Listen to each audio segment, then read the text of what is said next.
Kideaters vs. Zoo BoyZ, Chapter 1. Their History. Let's start this story by recalling a poster that Dave, at age 13, hung on the ceiling above his bed. With letters that looked like they were written in blood, it read, "Scorpedo."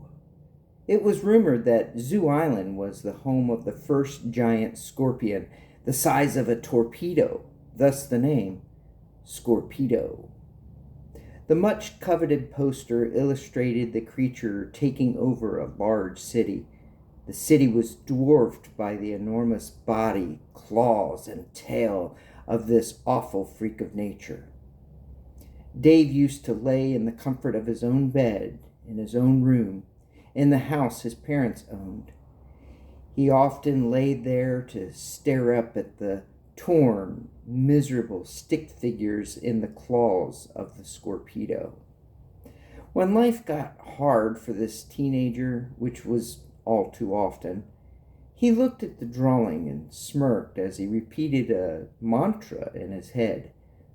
It could always be worse. It could always be worse.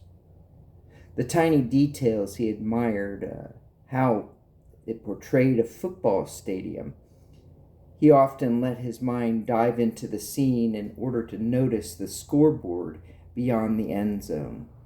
Barely big enough to read, the scoreboard raved, "People 0, Scorpedo all."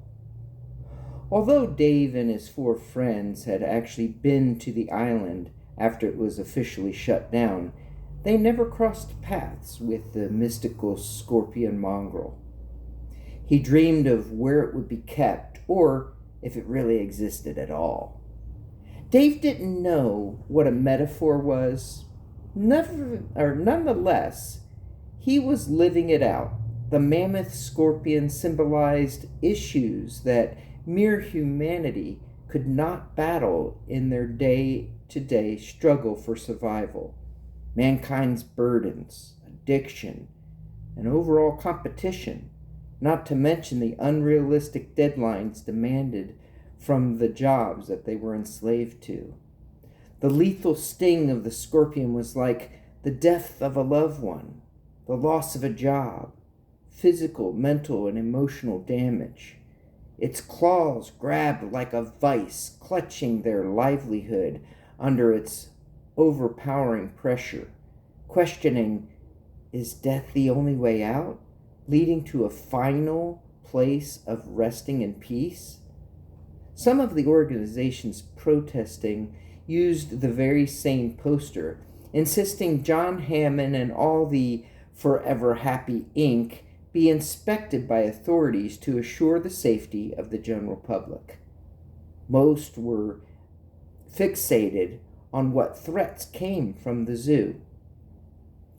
Dave thought back to that poster. He imagined himself back at home, back in his own bed.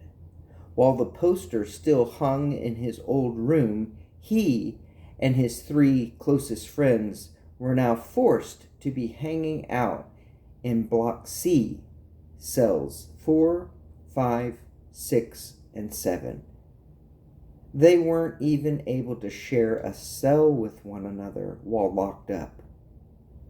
These very same boys have been to the abandoned amusement park and to Zoo Island.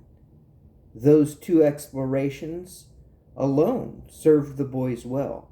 However, because of those trespassing ventures, they were now assigned to serve a minimum sentence of 4 years in the Sarasota County Youth Detention and Correctional Center, a fancy name for juvenile jail. To Chapter 2.